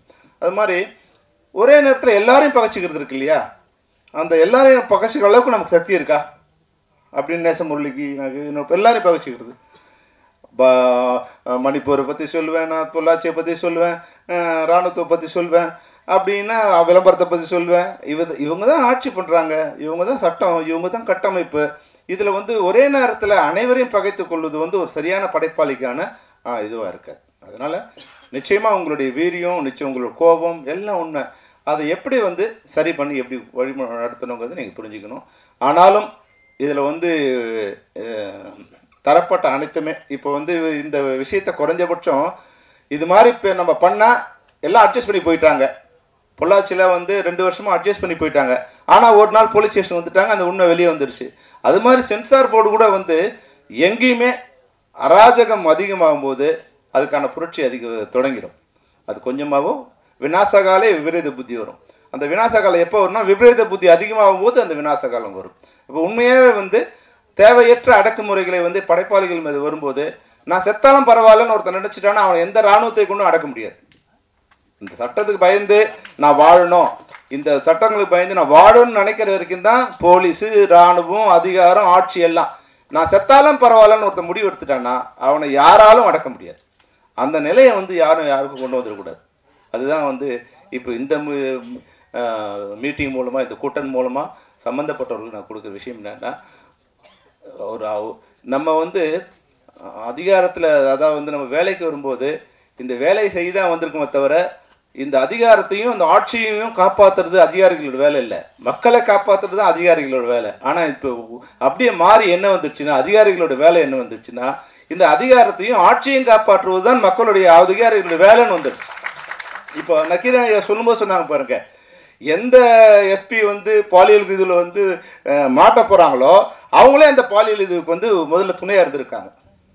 இப்போ பாருங்க, ஒரு பெண்ணு இந்த இதில் வந்து பத்திரிகைக்காரர் நக்கீரன் கோபால் மாதிரி வந்து மிக பிரபலமான தைரியமாக நம்மளாம் மிகப்பெரிய இதுன்னு நினைக்கிற ஒருத்தருக்கே இவ்வளோ பெரிய திரட்டு இருக்கும்போது நேசமுறையெல்லாம் சுண்டக்காய் மாதிரி அப்படி அமைக்கி சேர்த்துருவாங்க. அதனால் வந்து இதை புத்திசாலித்தனமாக கையாண்டு இந்த இதில் வந்து நீங்கள் வெளியே வரணும். நிச்சயமாக இப்போ சென்சார் போர்டு கூட வந்து நாங்கள் எங்களுடைய கோரிக்கை என்னென்னா, படைப்பாளிகளை வந்து நீங்கள் நசுக்காதீங்க. எல்லாரும் வந்து அமைங்கி போயிட மாட்டாங்க, ஒரு நாள் அது வந்து பிரளயமாக மாறும். அது மாதிரி வந்து யாரையும் ஒரு அழுத்தம் கொடுக்காதீங்க. சட்டத்துக்கு உட்பட்டு நீங்கள் வேலை செய்யுங்க. சட்டத்துக்கு உட்பட்டு என்ன சட்டமோ அதுக்குண்டான கட்டை கொடுத்து அதுக்குண்டான அதாவது வந்து ஒரு திரைப்படம் வந்து மக்களை வந்து கெடுத்துடக்கூடாது, அந்த அளவுக்கு தான் வந்து திரைப்பட தணிக்கையாளர் இருக்கணும் தவிர ஆட்சியை காப்பாற்ற வேண்டுங்கிற எண்ணத்தில் வந்து தணிக்கை குழு செயல்படக்கூடாது என்ற வேண்டுகோளுடன் நேசமுரளி மிகப்பெரிய இயக்குநராக என்ற வாழ்த்துடன் இந்த உரையை முடிக்கிறேன். நன்றி, வணக்கம். நேசமுரளியை பற்றி சொல்லணும்னா, ஒரு ஆரம்பத்திலே சொன்னார் மாயவர், அவருக்கு எனக்கு என்ன தொடர்புங்கிறத மட்டும் சொல்லிடுறேன். என்னுடைய ஊர் வில்லியநல்லூர், அவர் ஊர் கொண்டல், மயிலாடுதுறை வட்டத்தில். இதுக்கு இடையில உள்ள ஊர் தான் பாலாக்குடி. அங்கே தான் அந்த ஒரு பாலியல் காவல் நிலையத்தில் வச்சு சித்திரவதை பண்ணது. அதில் மிகப்பெரிய அளவில் நக்கீரன் தான் அவங்க எக்ஸ்போஸ் பண்ணாங்க. ஸோ அதன் பிறகு தொடர்ச்சியாக அவருடைய படங்கள்லாம் பார்த்துருக்கேன். ரொம்ப ஒரு கொந்தளிப்போடு இருப்பார் அவர். எப்போ பார்த்தாலும் ஒரு கம்யூனிஸ்டில் சேர்ந்தாலும் அவர் பேசுகிறது எல்லாமே பார்த்தீங்கன்னா இதை விட அரசியலில் நல்லா வருவார் அப்படின்ற மாதிரி தோணுது. அவ்வளோ புள்ளி விவரங்களை வந்து பத்திரிகையாளர்களை விட அதிகமாக வச்சுருப்பார் போல இருக்குது. ரொம்ப ஒரு கட்டியும் எடுத்து வச்சுருக்கிறார், பேப்பர் கட்டியும். ஸோ ரொம்ப தெளிவாக மணிப்பூர்லேருந்து மாயவரம் வரைக்கும் அவர் பேசின எல்லாமே வந்து சமூகத்து மீது உள்ள அந்த தாக்குதல்கள் மேலே உள்ள கோபம். அவர் வந்து ஒரு அரசியல் கட்சியில் சேரலாம், அதுக்குன்னு ஒரு கட்சிக்கு போட்டியாக அதுன்னா பாலியல் ஜல்சா கட்சின்னு சொல்லுவாங்க. அந்த மாதிரி அவர் எப்போவுமே எல்லாமே அந்த பாலியல் வன்கொடுமைக்கு எதிரான ஒரு டைரக்டர் நான் பார்க்குறேன் எல்லா படத்துலையும். அவர் ஒரு குடியரசுத் தலைவர் விருது பெற்றிருக்கிறாரு. கொள்ளிடமா கபிலவஸ்து. அதில் பார்த்தீங்கன்னா நான் கூட அதை என்னோடய செய்திகளில் அதை செய்தியாக்குனேன். அவருடைய கேரளாவில் அண்மையில் பார்த்தீங்கன்னா பிளாட்ஃபார்மில் உள்ளவங்களுக்கு ரேஷன் கார்டு கொடுத்தாங்க இல்லையா? அது வேறு எந்த ஸ்டேட்லேயுமே கொடுக்கல. அந்த மாதிரி பிளாட்ஃபார்மில் உள்ளவங்களுக்கு ரேஷன் கார்டு முதன்முறையாக கொடுத்தது கம்யூனிஸ்ட் இங்கே நம்ம கேரளாவில் தான். அந்த வந்து திரைப்படத்தில் அவர் காண்பிச்சிருந்தார். ஸோ அந்த அவங்க சட்டம் ஏற்றின போது அதை இந்த படத்தோட கம்பேர் பண்ணி நான் அதை ஒரு செய்தியாக்குனேன் அது. ஸோ அவருடைய கோபம் புரியுது. ஆர்கே செல்வமணி சார் சொன்ன மாதிரி நிறைய பேர் நிறைய விஷயங்களை சொல்லி வராங்க. இப்போ சூர்யா படம் இல்லை டைரக்டர் படம் அப்படி தான் சொல்லுவாங்க. படத்தை போய் உள்ளே பார்த்துட்டு வந்துட்டு ஆடியன்ஸ் வெளியில் வரும்போது இது அந்த கதை மாதிரி இல்லை, இது பொள்ளாச்சி சம்பவத்தை வச்சு எடுத்திருக்காங்க. மக்களாட்சி பார்த்துட்டு வரும்போது இது ஜெயலலிதா எம்ஜிஆர் அப்படின்லாம் யாரும் சொல்லலை. அந்த படத்தை எல்லாரும் பார்க்க தேட்டர் உள்ள போயிட்டாங்க. வெளியில் வரும்போது தான் அந்த படம் எந்த மாதிரியான தாக்கத்தை ஏற்படுத்துது அது மக்கள் மத்தியில் கொண்டு போய் சேர்த்துட முடியும். வாழைப்பழத்தில் ஊசி ஏற்றுற மாதிரி தான் நேசமுரளி நடந்துக்கணும்னு நான் நினைக்கிறேன். ஏன்னா இப்போ உள்ள அரசியல் சூழல் எல்லாமே ரொம்ப எதிராக இருக்குது, ஜனநாயகத்துக்கு எதிராக இருக்குது.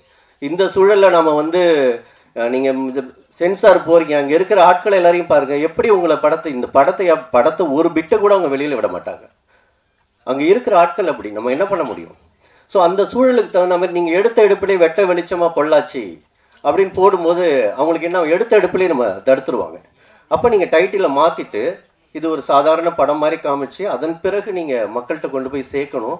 அதன் மூலயமா உங்களுடைய கருத்துக்களை வலியுறுத்தணும், மக்கள் புரிஞ்சுக்கணும் இது பொள்ளாச்சி படக்கதை அப்படிங்கிறத புரிஞ்சுக்கணும். அந்த மாதிரி தான் கொண்டு போகணும் அப்படின்னு நான் நினைக்கிறேன். அவர் நிறைய அரசியல் பேசினார், ரொம்ப ஆச்சரியமாக இருக்குது. அவர் இந்த அளவுக்கு ஒரு டைரக்டர் தனக்குள்ள அந்த கோபத்தை தான் அவர் வெளிப்படுத்தி அந்த திரைப்படங்களாக எடுக்கிறாரு. அவருக்கு ஏதாவது ஒரு வகையில் நாம் உதவி பண்ணணும் அப்படின்னு நான் மேடையில் இருக்கிற அனைவரையும் கேட்டுக்கிறேன். ரொம்ப டைம் எடுத்துக்கல. அனைவருக்கும் நன்றி.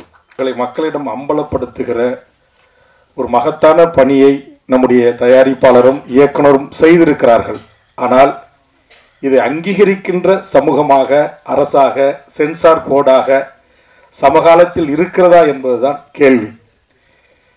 இப்போ நம்முடைய இயக்குனர் அவர்கள் சொன்னது போல், அண்ணன் கோபால் அவர்கள் பேசி சென்றது போல், இதை எப்படி இளைமறை காயாக கொஞ்சம் கொஞ்சமாக ஒரு படத்தில் இந்த கருத்துக்களை வைத்து, காட்சிகளை வைத்து இவர்களை மக்கள் முன் நிறுத்த வேண்டும் என்பதற்கு பதிலாக கிராமத்தில் சொல்லுவாங்க அப்படியே ராவா குடிச்சிட்டாங்க அப்படின்னு, அந்த மாதிரி தமிழ்நாட்டில் நடந்தது அப்படியே அவர் ராவா திரைப்படமாக கொடுக்கறதால இன்றைக்கு சென்சார் அனுமதிக்கலை. அதுவும் அவர் பேசுகின்ற போது குறிப்பிட்ட பல விடயங்கள் இங்கே அமர்ந்திருக்கின்ற அண்ணன் பாலகிருஷ்ணன் அவர்களுக்கும் எனக்கும் சம்பந்தமானது. ரச்சாத்தி கற்பழிப்பாக இருக்கலாம், மணல்மேடு சம்பவமாக இருக்கலாம், சிதம்பரம் பத்மினி கற்பழிப்பாக இருக்கலாம், புத்தூர் கற்பழிப்பாக இருக்கலாம், முத்தாண்டிக்குப்பம் வசந்தா கற்பழிப்பாக இருக்கலாம். இந்த அநியாய அக்கிரமங்கள்லாம் துணிந்து கேட்ட எனது கிராமத்தைச் சேர்ந்த செல்வம் அடித்து காவல் நிலையத்தில் கொலை செய்ததாக இருக்கலாம். இப்படிப்பட்ட காவல்துறை அதிகாரிகளை பகிரங்கமாக காவல் நிலையத்தில் ஏறி சட்டையை பிடித்து உலுக்கி கேள்வி கேட்ட விருப்பலிங்கத்தினுடைய சட்டப்புறம்பான என்கவுண்டராக இருக்கலாம். இத்தனை பிரச்சனைகளையும் ஆண்ட அரசுகளையும் காவல்துறை உயர் அதிகாரிகளையும் சட்டத்தின் முன் நிறுத்தி சட்டையை பிடித்தவர்கள் நானும் பாலகிருஷ்ணன் அண்ணனும். இத்தனை வழக்குகளையும் ஆளுகின்ற அரசாங்கத்தையும் காவல்துறையும் எதிர்த்து சட்ட போராட்டங்களை நடத்தி இந்த அநியாய என்கவுண்டர்களில், அநியாய காவல் நிலைய மரணங்களில் பாதிப்புக்குள்ளானவர்கள் உடலை கொண்டு வந்து எங்கள் இல்லங்களிலே புதைத்து உயர்நீதிமன்றம் உச்ச நீதிமன்றம் வரையிலும் சென்று போராடி திரும்ப மறு உருவாய்வுக்கு உட்படுத்தி பிற்காலத்தில் இந்த அதிகாரிகள் எல்லாம் மாவட்ட எஸ்பி என்கிற உயர்நிலையில் இருந்தவர்களை இந்தியாவிலேயே முதல் முறையில் ஆயுள் தண்டனை வாங்கி தந்தவர்களும் எங்களுக்கான பங்கு இருக்கிறது. அன்றைக்கு வீரியமாக நான் இளைஞராக இருந்தேன். அண்ணன் பாலகிருஷ்ணன் ஒரு பெரிய மார்க்சிஸ்ட் இயக்கத்தின் மாவட்ட செயலாக இருந்தார். இன்னும் எண்ணற்ற பத்திரிகை ஊடக நண்பர்கள் வழக்கறிஞர்களோடு மக்களை அணிதிரட்டி மிகப்பெரிய போராட்டங்களை முன்னெடுத்து அன்றைக்கு வீரியத்தோடு அந்த பணிகளை நாங்கள் செய்தோம். இன்றைக்கு தமிழ்நாட்டில் இருக்கிற திரைத்துறையில் ஏதாவது ஒன்று பாதிக்கப்பட்ட அந்த மக்களின் நியாயமான உரிமைகளுக்காக அவர்களுக்கு நீதி கிடைக்க வேண்டும் என்கிற ஒரு வேட்கையில், ஒரு வெறியில், ஒரு ஆர்வத்தில் நம்முடைய நேச முரளி அவர்கள் செய்திருப்பதாகத்தான் நான் பார்க்கிறேன். ஆனால் அது இன்றைக்கு அனுமதிக்கப்படக்கூடியதாக இருக்கிறதா? இதை திரைப்படமாக காட்சிப்படுத்தி வெளியிடுவதற்கு சென்சார் போர்டு அனுமதிக்கிறதா? அந்த சென்சார் என்கிற அது யார் கையில் இருக்கிறது? அதில் இருக்கின்ற தலைவர்கள், உறுப்பினர்கள் யாராக இருக்கிறார்கள் என்பதையும் நாம் கவனிக்க வேண்டும். அவர்கள் முழுக்க முழுக்க இதற்கு நேர் எதிரானவர்கள், இதற்கு நேர் எதிரான கருத்துடையவர்கள், சித்தாந்தம் உடையவர்கள்.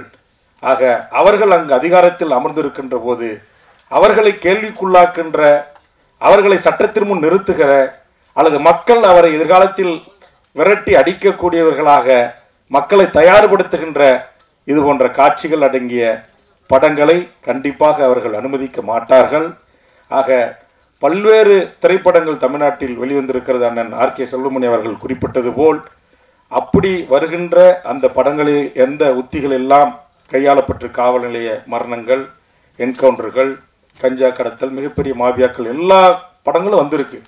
அதையெல்லாம் எப்படி அந்த இயக்குநர்கள் கையாண்டு, தயாரிப்பாளர்கள் கையாண்டு தன்னை நம்பி பணம் போட்டவர்களையும் பாதுகாத்து தன்னோடு பணி செய்கின்ற ஒளிப்பதிவாளர்கள், இயக்குநர்கள், துணை இயக்குநர்கள், பாடலாசிரியர்கள் என்று அனைவரையும் பாதுகாத்து அந்த படங்கள் வெளிவந்ததோ அதுபோன்ற ஒரு உணர்வுக்கு நீங்கள் தங்களை ஆட்படுத்திக் கொள்ள வேண்டும் என்று நம்முடைய இயக்குனர் அவர்களை கேட்டுக்கொள்கிறேன்.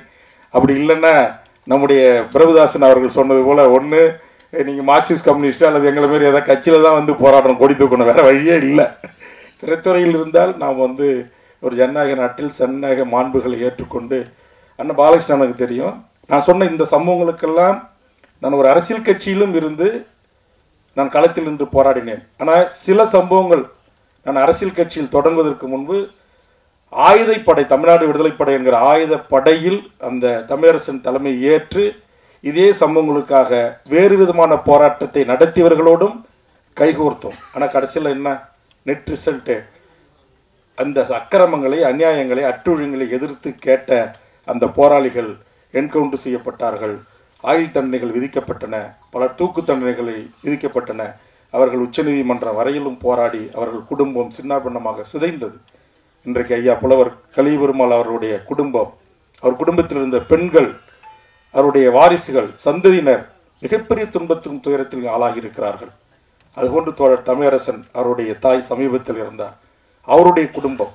ஆக இந்த உங்களை போன்று ஒரு வெறித்தனமாக இந்த அநியாயங்களை, அக்கிரமங்களை, அட்டுழியங்களை கேட்க வேண்டும் என்று துடிப்பான அந்த எண்ணங்களில் வந்த அந்த 80களில் தோன்றிய தமிழ்நாட்டின் பல்வேறு இளைஞர்கள் இதுபோன்று தமிழ்நாடு முழுவதும் பாதிக்கப்பட்டிருக்கிறார்கள்.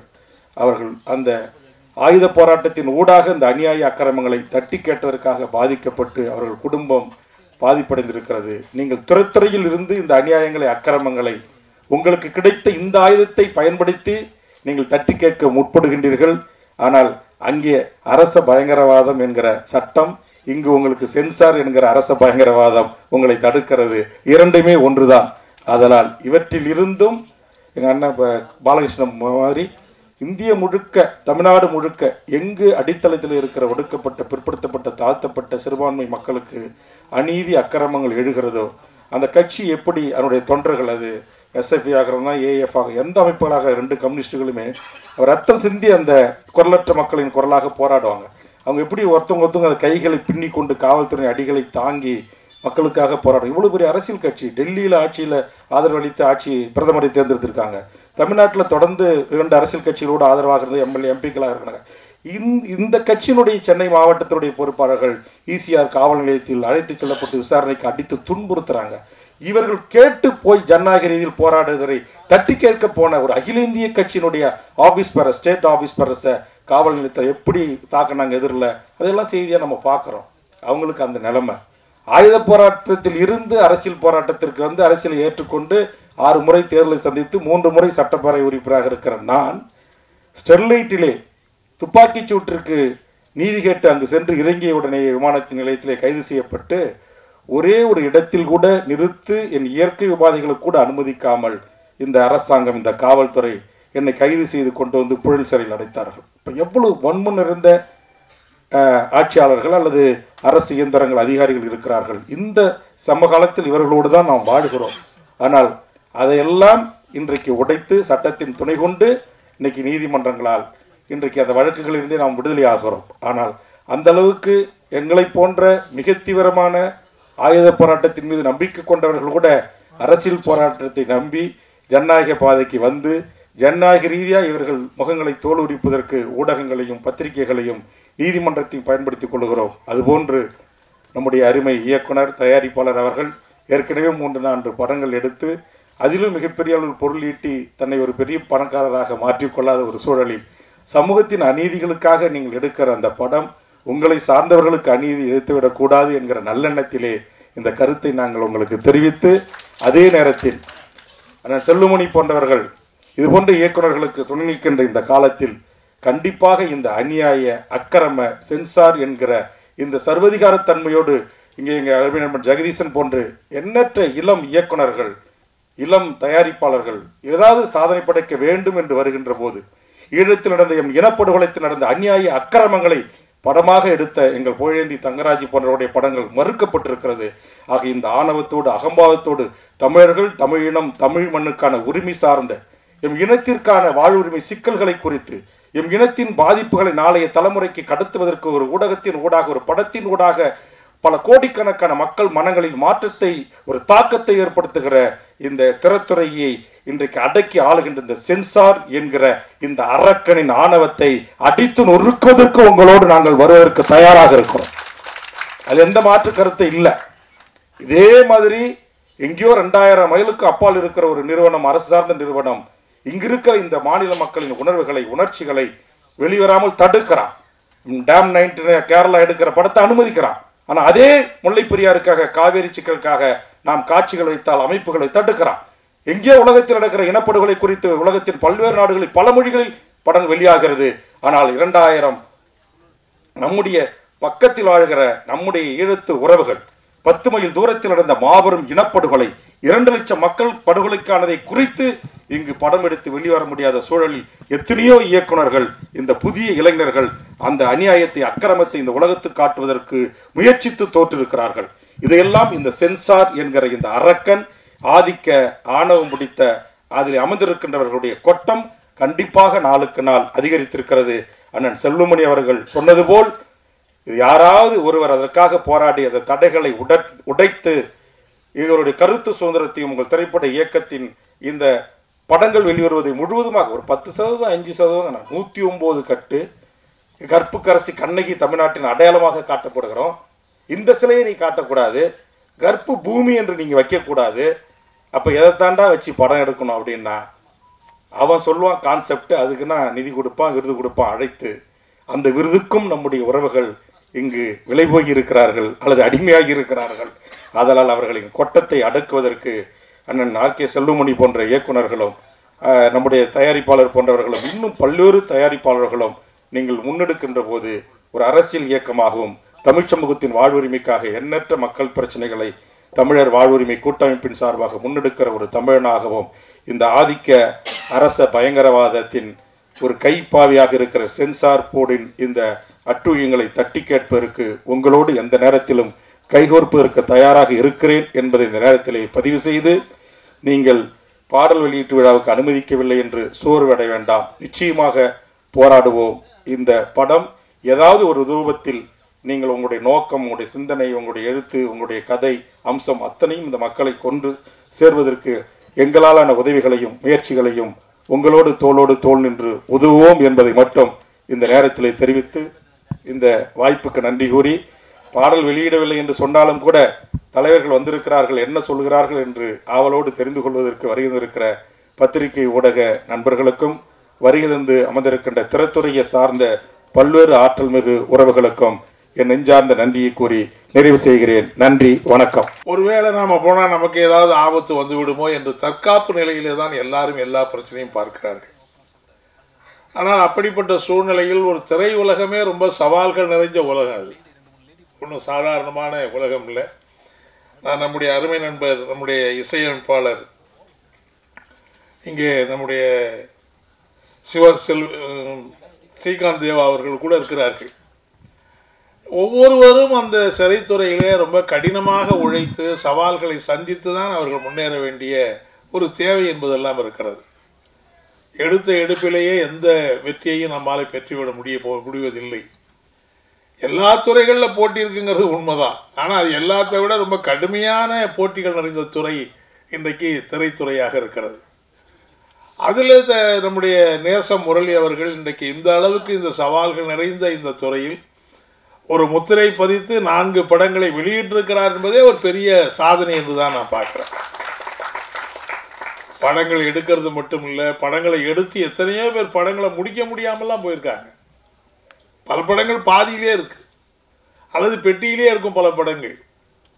இப்போ இருக்கிற நவீன இது என்னன்னா எல்லா படத்தையும் எடுத்து முடிச்சிட்டாலும் கூட தியேட்டர் கிடைக்குமாங்கிறது ஒரு பெரிய இதாக இருக்குது.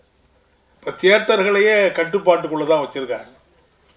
அவங்க விரும்புகிற படம் தான் 4 நாள் 10 நாள் ஓடும். விரும்பாத படம் பார்த்திங்கன்னா ஏதாவது இந்த இடைப்பட்ட காலத்தில் இடைப்பட்ட நேரத்தில் போடுற மாதிரி, அதாவது ஒர்க்கிங் டேயில் வந்து மேட்னி ஷோ போட்டு விட்ருவான் சமயத்தில். ஒர்க்கிங் டே லீவு நாளில் கூட போட மாட்டான். ஒர்க்கிங் டேயில் மேட்னி ஷோ போட்டால் யார் பார்ப்பா? இப்படியெல்லாம் இன்றைக்கி வந்து ரொம்ப இன்றைக்கி திரை உலகம்ங்கிறது ஒரு கார்ப்பரேட் மயம் ஆகி போயிருக்குது. யாரும் எளியவர்கள், சாதாரணவர்கள், நடுநிலையில் இருக்கிறவர்கள், ஒரு சாதாரணமாக அந்த துறையில் வருகிறவர்கள் யாரும் அதுக்குள்ளே எதையுமே சாதிக்க முடியாது. அந்த அளவுக்கு இன்றைக்கு பெரிய மூலதன குவியல் கார்ப்பரேட்டுகள் நிறைந்துதான் அந்த இருக்கிற நிலைமை என்பது இருக்கிறது. எனவே அப்படிப்பட்ட ஒரு சூழ்நிலையில் ரொம்ப நேசம் முரளி, எங்கள் ஊருக்கு பக்கத்து ஊருக்கு அரங்கரில் எனக்கு ரொம்ப சந்தோஷம். அவர் வந்து இந்த அளவுக்கு ஒரு ஆளுமையோடு இந்த துறையில் அவர் பேசுகிற போது அந்த எழுச்சி, அந்த கோபம், அந்த ஆத்திரம், அவருடைய நியாயமான கேள்விகள்லாம் பார்க்குற போது எப்படி பொய்யா கொடுக்குற இதுக்கெல்லாம் நீ எப்படி வந்து சென்சாரில் சர்டிஃபிகேட் கொடுக்குறீங்க, ஆனால் நான் உண்மையை சொல்கிறேன் எனக்கு கொடுக்க மாட்டேங்கிறீங்களே, அதுதானே பிரச்சனையே. நீங்கள் பொய்யை சொல்லி மக்களை ஏமாத்தினா எல்லாரும் சொல்லிக்கிட்டே இருப்பாங்க. ஆனால் உண்மையை சொல்லி மக்களை சிந்திக்க வச்சா அதை யாரும் அனுமதிக்க மாட்டாங்கிறதான உலகம் இன்றைக்கி நடைபெற உலகமாக இருக்குது. எனவே அதையெல்லாம் பார்க்குற போது ரொம்ப மகிழ்ச்சியாக இருக்கிறது. தோழர் வேல்முருகன் நிறைய விவரங்களை சொன்னார்.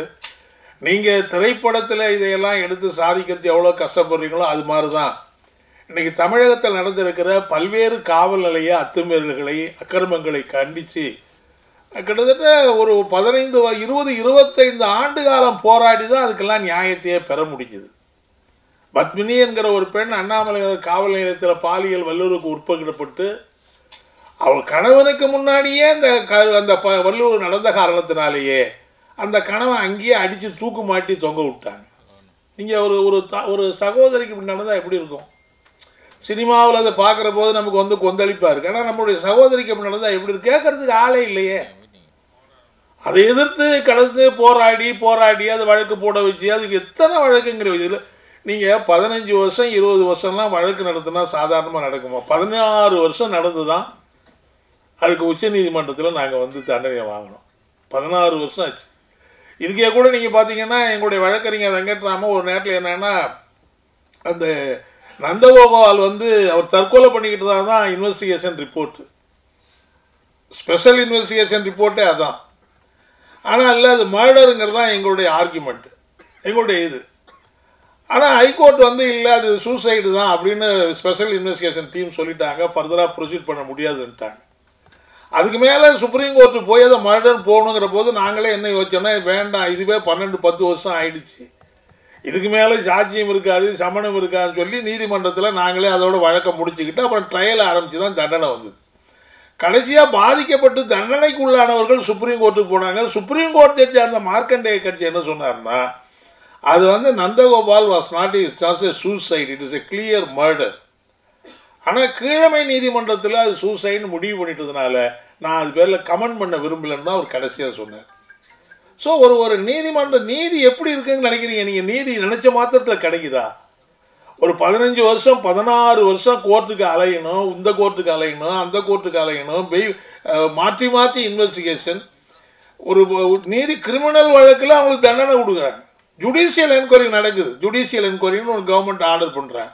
அந்த ஜுடிஷியல் என்கொயரி என்ன சொல்கிறாங்கன்னா Padmini was modesty was outrage but not ரேப்டுங்கிறான். அதான் அவங்களுடைய final judgement. Modesty was outrage but she was not raped. இதுதான் அந்த ராமசாமி நீதிபதியினுடைய. ஆனால் அதே நீதிபதி சிங்காரவேலு ட்ரையல் கோர்ட்டில் ஷி வாஸ் ரேப்டுன்னு சொல்லி தான் தண்டனை கொடுக்குறாரு. எப்படி பார்க்க முடியும்? அவர் சொன்னார்ல அது மாதிரி தான். நீங்கள் ஜெய்பீம் படத்தில் ராஜா கண்ணு கொண்டு போய் புதைச்சே விட்டான ஆளே இல்லையே, பாடியே கிடையாது. நீங்கள் பாடியே இல்லாத ஒரு வழக்கில் நடத்தி நீங்கள் தண்டனை வாங்க முடியுமா? சம்மந்தப்பட்டவங்களை கூட கொண்டு போய் ஜெயிலில் போட்டிருக்கான், 3 மாதம் ஜெயிலில் இருக்கான், யாருமே கிடையாது. இந்த மாநகரத்துக்கு பக்கத்தில் இருக்கிற பந்தநல்லூரில் தான் அவங்க குடும்பத்தை கூட கொண்டு போய் பயந்து போய் அங்கே தான் ஓடி இருந்தாங்க. நாங்கள் போய் தேடி பிடிச்சி தான் அங்கேருந்து கொண்டு வந்தோம். அதுக்காக எத்தனை வருஷம் 18 வருஷத்துக்கு மேலே நடந்து தான் கடைசியாக அவங்களுக்கு தண்டனை வந்து அதான் ஜெய்பீம்னு படம் எடுக்கிறாங்க.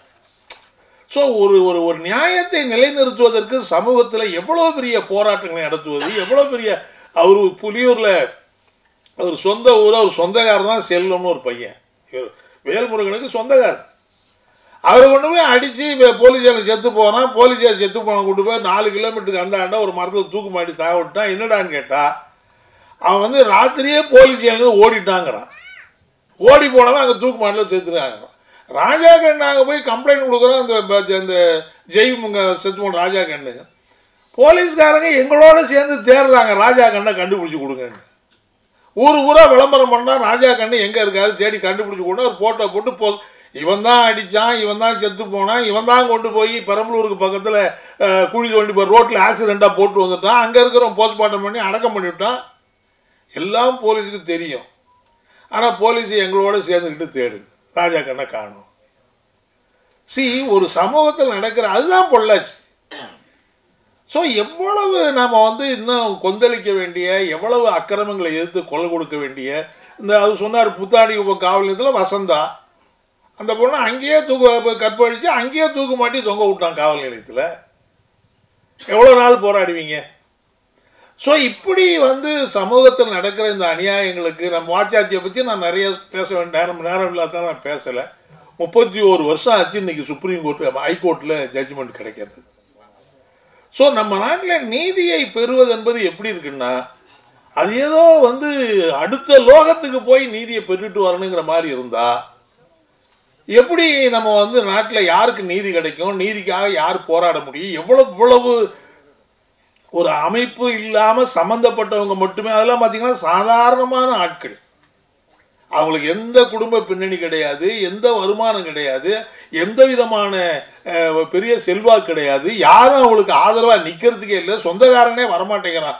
போலீஸ் ஸ்டேஷனை ஏற்று கேஸ் நடத்தி எந்த சொந்தக்காரன் வரேங்கிறான்? ஒரு அமைப்பு பக்கத்தில் இருக்கிறதுனால அவங்களுக்கெல்லாம் போராடி அந்த நியாயத்தை நம்மாலே பெற முடிந்திருக்கிறது. எனவே அப்படிப்பட்ட ஒரு போராட்டம் கொடுமை பொள்ளாச்சியில் நடக்கிற போது நம்முடைய நேசம் அவர் உண்மையிலே என்ன பாராட்டணும்னா, இந்த மாதிரி ஒரு கருப்பொருளை வச்சு ஒரு படம் தயாரிக்கணுங்கிற ஒரு முயற்சிக்கு வர்றதே ஒரு புரட்சிகரமான குணம் நான் நினைக்கிறேன். ஒரு அநியாயம் நடக்கிற போது இதுக்கு ஏதாவது நம்மால் செய்யணுமே. எத்தனையோ படங்கள் எடுக்கிறாங்களே, எத்தனையோ கமர்ஷியல் படம் எடுக்கிறாங்க, எத்தனையோ சும்மா கூத்து அடிக்கிற படங்கள்லாம் எடுக்கிறாங்க, எத்தனையோ படங்கள் வருகிறது. ஆனால் இந்த மாதிரியான ஒரு சமூக அக்கறை, ஒரு அநியாயம் நடக்குது, ஒரு அக்கிரமம் நடக்குது, அதை ஒரு கருப்பொருளாக வைத்து ஒரு படம் எடுக்கணுங்கிறதே ரொம்ப ரொம்ப பாராட்ட வேண்டிய விஷயம். அது அந்த மாதிரி எண்ணம் எல்லாருக்கும் வராது, ஒரு கமர்ஷியலாக இருக்கவங்களும் வராது. அந்த வகையில் நான் வந்து நேசம் முரளியை ரொம்ப ரொம்ப பாராட்ட விரும்புகிறேன். ஆனால் அதே சமயத்தில் ஒரு படத்தை எடுத்து தயாரித்து அது வெளியில் இருக்கிற போது அதுக்கு இருக்கிற தடைகளை நாம் எப்படி வென்றெடுப்பது? ஒரு படை தளபதி எப்படி இருக்கணும்னா, சண்டை போடுறது மட்டுமே படைத்தளபதியுடைய வேலையாக இருக்கக்கூடாது. அதில் எப்படி வெற்றி பெறுவதற்கான யுக்தி என்ன இருக்குங்கிறது சேர்த்து தானே பார்க்கணும். அப்போ தானே நம்ம படை தளபதி படையை வென்றெடுக்க முடியும். ஆகவே இன்றைக்கி சென்சார் போர்டு இருக்கா? சென்சார் போர்டு இருக்குது. இவ்வளவு அக்கிரமங்கள் நடக்குது, எத்தனையோ மோசமான காட்சிகள், மோசமான கருத்துக்கள், மோசமான படங்களை எல்லாம் சென்சார் போர்டு விடுது. ஆனால் இன்றைக்கி வந்து இப்படி ஒரு நிறுவனத்தை எதிர்த்து, ஒரு அரசு பயங்கரவாதத்தை எதிர்த்து அவங்க என்ன பார்க்குறாங்க? நீ எதை வேணாலும் செஞ்சுட்டு போ, இந்த அரசு பயங்கரவாதத்தை எதிர்த்து மட்டும் நீ பேசக்கூடாது, அரசு பயங்கரவாதத்தை எதிர்த்து மட்டும் நீங்கள் குரல் கொடுக்கக்கூடாது. ஒரு சினிமா எடுக்கிற உங்களுக்கே இவ்வளவு அச்சுறுத்தல் இருக்குன்னா, களத்தில் நின்று அந்த பிரச்சனைகளுக்காக போராடுற எங்களுக்கெல்லாம் எப்படி இருந்திருக்கும்னு நீங்கள் பாருங்கள். பட் அதுக்காக நம்ம ஒன்றும் பயப்பட போகிறதில்ல. அதுக்காக சரி நடந்துட்டு போட்டோம்னா நம்ம போய்கிட்டு இருக்கோம். அதுக்காக நம்ம கூட ஒன்றும் 10 பேரை அழைச்சிக்கிட்டே போகிறது கிடையாது. எங்கேயுமே தனியாக போகிறோம், தனியாக வரோம். எதாவது நடந்துட்டு போட்டுவேன், என்ன கெட்டு போச்சு இப்போ? அது ஒன்று தான் எங்களுக்கு பாதுகாப்பாக இருக்க தவிர. ஆகவே நம்ம வந்து அதனால இந்த போராட்டத்தை நம்ம விட்டுறக்கூடாது. எனவே நான் நேசம் முரளியை ஆகவே அந்த அடிப்படையில் சென்சார் போர்டு எப்படி இருக்குன்னா, அவங்க இந்த அரசு பயங்கரவாதத்தை ஒன்றும் செய்யக்கூடாது, அதை எதிர்த்து நீங்கள் பேசக்கூடாது. அதை எதிர்த்து, ஏன்னா அதை நம்பித்தான் இந்த அரசு இருக்குது. அரசியல்வாதிகள் இன்னைக்கு இருக்கலாம், இல்லாமல் போகலாம். இன்னைக்கு யார் பிரதமர், யார் முதல்வர், அது மாறலாம், மாறாமல் இருக்கலாம், அது வேற. ஆனால் இந்த அரசுங்கிற இந்த இரும்பு கருவி இருக்கு பாருங்க, அது நிரந்தரமாக இருக்கணும். அதுதான் எல்லாத்தையும் தீர்மானிக்கிறதா இருக்கு. இன்னைக்கு என்ன யார் ஆட்சியில் இருந்தாலும் யார் தீர்மானிக்கிறா? ஆட்சியில் இருக்கிறவங்களா எல்லாத்தையும் தீர்மானிக்கிறா? அப்படி எனக்கு நம்பிக்கை இல்லை. அப்படி ஒன்றும் நடக்கிற மாதிரி தெரியல. எல்லாத்தையுமே தீர்மானிக்கிறவர்கள் இந்த அரசு என்கிற அந்த ஒரு பயங்கரவாத அமைப்பு இருக்கு பாருங்க, அதுதான் தீர்மானிக்குது. அது என்ன செய்தோ அதுதான் நினைக்குது. நீங்க வந்து ஸ்ரீமதினு ஒரு பொண்ணு வந்து கள்ளக்குறிச்சியில பள்ளிக்கூடத்துலேருந்து 3வது மாடிலேருந்து உழுது தற்கொலை பண்ணிட்டு செத்து போச்சுங்கிறான். ஆனா உண்மை அது உண்மையே கிடையாது. அன்னைக்கு நடந்திருக்கிற சம்பவம் பூரா எல்லாம் தெரியுது. அது வேற மாதிரி நடந்திருக்குது. அங்கே அன்னைக்கு பர்த்டே கொண்டாடி இருக்காங்க. பலவிதமான சம்பவங்கள் நடக்கிறதுக்கான ஆதரவு எல்லாமே இருக்கு. ஆனால் போலீஸ் விசாரணை கடைசியாக என்ன முடிவுக்கு வராங்க? அது தற்கொலை தான். ஏன் அந்த பொண்ணு தற்கொலை பண்ணிக்கணும்? அந்த பொண்ணுக்கு தற்கொலை பண்ண வேண்டிய கட்டாயம் என்ன? என்ன அது? அதுக்கு என்ன? அது என்ன மென்டலி ரிட்டார்டட்? அது என்ன மூளை வளர்ச்சி இல்லாத குழந்தையா அது? இப்படிதான் நீங்க ஒவ்வொரு சம்பவத்திலையும் நீங்க பாத்தீங்கன்னா போலீஸ் விசாரணை என்பது அனைத்தையுமே மூடி மறைக்க, அதைத்தான் நம்ம நீதிமன்றத்தில் போராடி போராடி போராடி அந்த நீதியை நிலைநாட்ட வேண்டிய அவசியம் இருக்கு. அப்போ அந்த அரசு அந்த அரசு கருவி, அந்த அரசு எந்திரம் என்பது அப்படி இருக்கிற போது அதனுடைய ஒரு பகுதியாக தான் சென்சார் போர்டு இருக்கு. அப்போ சென்சார் போர்டு என்னன்னா அதை எதிர்த்து எதுவும் பகுதி வேற என்ன வேணாலும் பேசு, முடியே முளைக்காதுன்னா கூட முடி தர வரைக்கும் வளரும்னு சொன்னா அதை சொல்லிட்டு போ, அதை பற்றியெல்லாம் அவன் கவலைப்படுறது கிடையாது. எனவே நாம் வந்து இந்த நெருக்கடியை புரிந்து கொண்டு களத்தில் போராடி நடத்துறது என்பது வேறு. அது வந்து நம்ம வெற்றி பெறுறோம், அதுக்கான வழிமுறைகளை நம்ம தொடர்ந்து செஞ்சுக்கிட்டு இருக்கோம். ஆனால் அதில் வந்து பெரிய பொருளாதார நெருக்கடி என்பதெல்லாம் கிடையாது. அதில் பெரிய இன்வெஸ்ட்மெண்ட்லாம் ஒன்றும் கிடையாது. நம்ம வந்து 10 கோடி ரூபா செலவு பண்ணி இதெல்லாம் செய்ய போகிறோம்னு கிடையாது. அதுக்கு நம்முடைய உடல் உழைப்பு தான், நம்முடைய அர்ப்பணிப்பு தான் அந்த கள போராட்டங்களை வெற்றி பெற நம்மளால் முடிகிறது. ஆனால் ஒரு திரைப்படம் என்பது வெறும் கள போராட்டம் மட்டும் கிடையாது. அதுக்கு அதிகமான பணம் தேவைப்படுது, அதிகமான டெக்னீஷியன் தேவைப்படுறாங்க, நாளைக்கு தியேட்டர் நமக்கு கிடைக்கணும், இதெல்லாம் நமக்கு இருக்குது. ஆகவே நான் நேசமுறையிட்ட என்ன சொல்ல விரும்புகிறேன்னா, இந்த படத்தை நாம் இந்த கருப்பொருளை எடுத்தது ரொம்ப ரொம்ப பாராட்டும். அதுக்காக நிச்சயமாக வந்து நல்ல முறையில் மக்கள் மத்தியில் எடுபடும்.